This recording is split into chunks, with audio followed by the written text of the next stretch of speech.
Some of you may know I recently joined the grandparent club. So I'm now on the journey not only of being a parent but also a grandparent.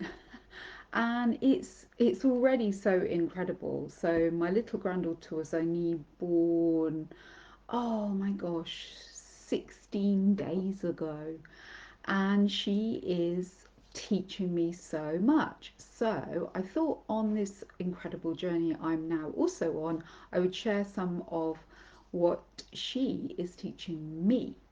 So my granddaughter is showing me exactly how regulation, dysregulation, and co-regulation work. So these might be words that you've come across, they might be concepts that you're familiar with, they might not be, which doesn't matter, don't worry, because we're going to unpick them together.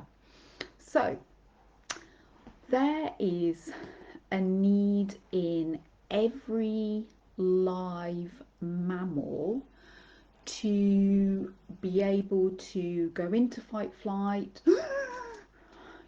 whatever that looks like, attack, run, or freeze and then shut down and be still in order to protect the being from anything that feels like an attack. So it's in cats, it's in dogs, it's in rats, it's definitely in humans, and it pulls our background survival system in our body that also feeds our brain in and out of different states and ways of being.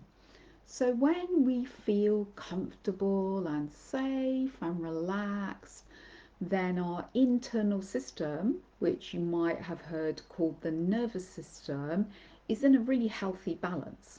So in my granddaughter, that looks like being relaxed, starting to look around now a little bit, and just generally being, well, seeming contented and calm. And you can just see her body's pretty relaxed and she's just doing baby type things, newborn baby type things.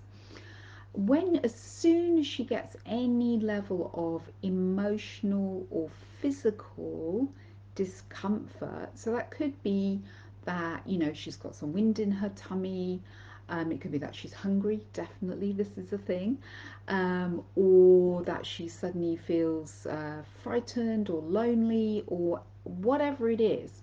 So that's a state of dysregulation where the lovely, smooth, calm balance in her body system, that sense of I am safe, physically, emotionally safe, is lost. Boom. So, in a baby, a newborn baby, that flicks her in quite quickly to screaming, help, help, help. I'm out of regulation, I'm dysregulated. And of course, in a tiny baby, she can do nothing at all to make herself feel calm and safe again. She can't take the wind away from her body, the pain that it's causing. She can't feed herself, she can't calm herself, she can't soothe herself, she can't tell herself, oh, you know what, I'm just lying in my cot in my home with three human beings when her grandparent is there who love and adore me. She can't do any of that. So, of course, she goes into a state of sheer panic, screaming for help, or if we were to leave her, which of course we would not, she would become so overwhelmed in this state that eventually her system would shut her down and she would just completely seem to feel nothing and she would stop screaming and stop calling for help.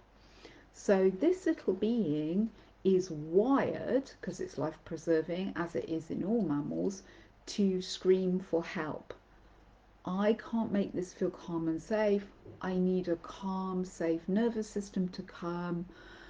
I get to plug into them. They hold me, they soothe me, they rock me, they stroke my tummy, they hold my head, and they bring my back to And the more I go through this process with her, and I see my son doing it, and I see my daughter-in-law doing it, literally, it's just incredible. It shows you what is going on inside your child of any age, your 17-year-old, your 6-year-old, and it's also going on inside of us. But unfortunately, many of us didn't go this lovely, healthy route of I'm a baby, I have a need, somebody calm and safe. Most of the time, no one can do this perfectly as a parent or as I'm sure a grandparent. But the more, and I see this with my little one, the more this happens, she very quickly relaxes. You can physically see every part of her relax again and feel safe again and carry on just exploring and taking the world in. So if you ever want to learn about the importance of working really, really hard on ourselves to be this calm, safe, healthy nervous system that can, feel like, whoa, there she goes again. Oh, I need to take a breath so I can be calm and safe with her so that she can plug into calmness and safety. Come back to life is good, I am safe again, then it is honestly through watching a baby. What happens sadly, the older our children get, we then start putting in all these expectations of, well, they must know how to do that now, or they've got to learn that's not acceptable, or buy now this, or we put in these kind of milestones of they don't really need this at such a level anymore. But in reality, all beings still need connection with calm, safe energy, kindness, and compassion. Now, sometimes as adults that's just not freely available. But if we keep on getting this as a child, then we can start doing it for ourselves. Okay, I'm just going to allow myself to feel my feelings and bring myself back to safety. So it starts in those teeny weeny first days, first moments. And the longer that goes on, the more that goes on, the less a child needs it. Now, if you weren't able to do that with your child when they were a baby, many of us couldn't or didn't know we had to, it's never, ever, ever too late to start. That's the good news.